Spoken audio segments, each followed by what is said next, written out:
दोस्तों, आज की ये कहानी है सपनों का घर। ये कहानी बेहद ही डरावनी और खौफनाक है। इस कहानी में हमारे साथ बने रहिए और इस चैनल को सब्सक्राइब करके बेल आइकन का बटन दबा के ऑल ज़रूर से कर लीजिए। अमिता और उसके पति अखिलेश का हमेशा से एक सपना था कि उनका पहाड़ों में एक छोटा सा घर हो।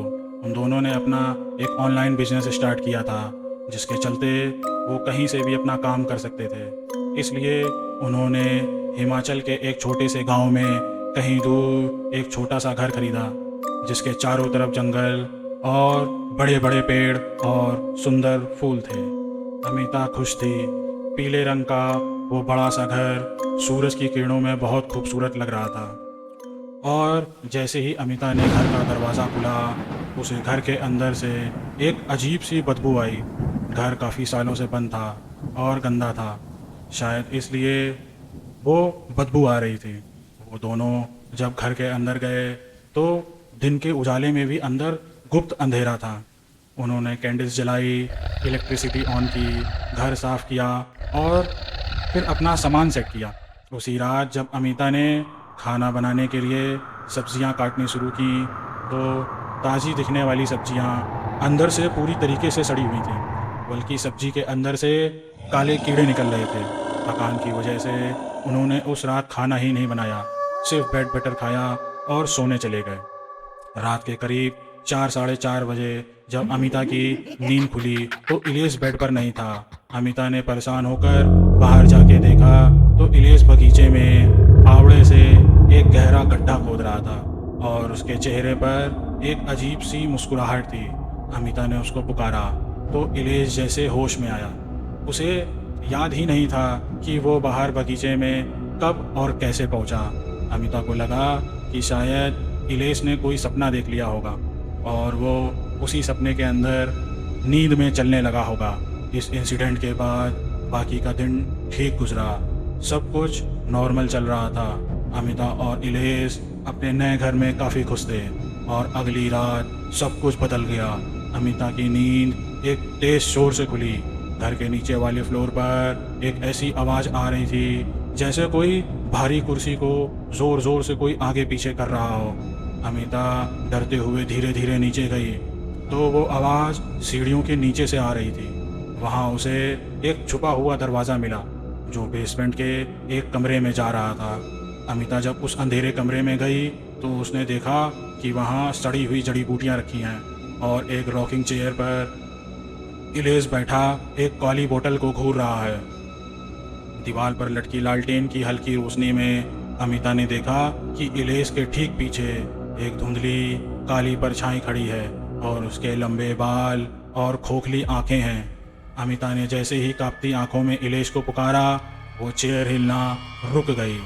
इलेश का सर एक भयानक आवाज़ के साथ मुड़ा। उसकी आंखों की पुतलियां गायब थीं और वो गुस्से से अमिता को देखने लगा। तभी इलेश के पीछे खड़ी वो भयानक काली परछाई एकदम से अमिता के सामने आ गई। वो परछाई एक बहुत ही भयानक औरत की थी। उस औरत ने अमिता का गला जोर से दबोच लिया, जिससे अमिता का दम घुटने लगा और वो बेहोश हो गई। उस बेहोशी में अमिता को एक अजीब सा सपना आया। उसने सपने में देखा कि वो रात के भयानक अंधेरे में बगीचे की उसी जगह पर खड़ी है जहाँ पर इलेश खुदाई कर रहा था और वो खुद अपने हाथों से पागलों की तरह ज़मीन खोदते जा रहा है। सपने में उसके नाखून टूट रहे थे और उंगलियों से खून बह रहा था। पर अगली सुबह जब अमिता की आँख खुली तो वो अपने बिस्तर पर थी। उसे लगा कि जो कुछ भी उसने महसूस किया वो सब सिर्फ एक बुरा सपना था। पर जैसे ही उसने अपने हाथ देखे, उसकी चीख निकल गई। उसके हाथ सच में मिट्टी और सूखे लाल खून से सने हुए थे। बाहर इलेश उस गड्ढे को भर रहा था और ज़मीन पर गिरकर ज़ोर ज़ोर से रो रहा था।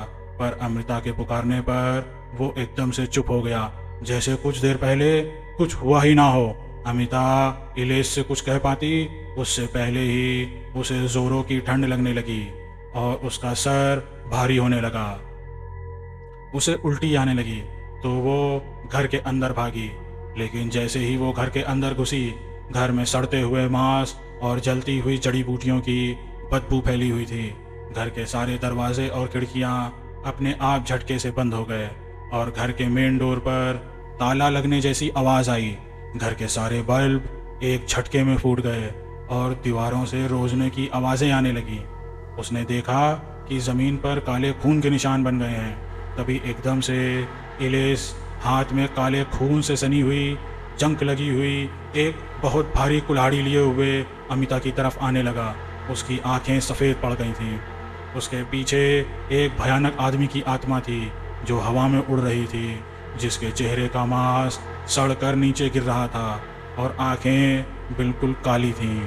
इलेस एकदम से एक डरावनी आवाज़ में चिल्लाने लगा। वो कहने लगा कि अब कोई नहीं बचेगा। अमिता धीरे धीरे पीछे हटने लगी और तब वो किसी चीज़ से टकराई। उसने मुड़कर पीछे देखा तो उसके सामने वही भयानक औरत खड़ी थी जो उस रात उसे बेसमेंट में दिखी थी। उस औरत ने अमिता का गला ज़ोर से दबोच लिया, जिससे अमिता का दम घुटने लगा और वो फिर बेहोश हो गई। जब उसकी आँख खुली तो रात के 3 बज रहे थे, लेकिन सब कुछ एकदम नॉर्मल था। उसके हाथों पर कोई भी निशान नहीं थे। इलेस भी बगल में सो रहा था उसके एकदम आराम से। अमिता को कुछ समझ में नहीं आ रहा था कि अब तक उसने जो देखा वो उसके साथ सच में हुआ है या ये सब एक बुरा सपना था। वो बेचैन होकर उठी और सीढ़ियों से नीचे गई। उसने देखा कि वहाँ वाकई में एक छुपा हुआ दरवाज़ा है। उसने वो दरवाज़ा खोला और बेसमेंट में उसी कमरे में पहुँच गई जो उसने सपने में देखा था। वहाँ वही सड़ी हुई जड़ी बूटियाँ रखी थीं और वही रॉकिंग चेयर थी। कमरे में बहुत धूल मिट्टी थी और एकदम गुप्त अंधेरा था।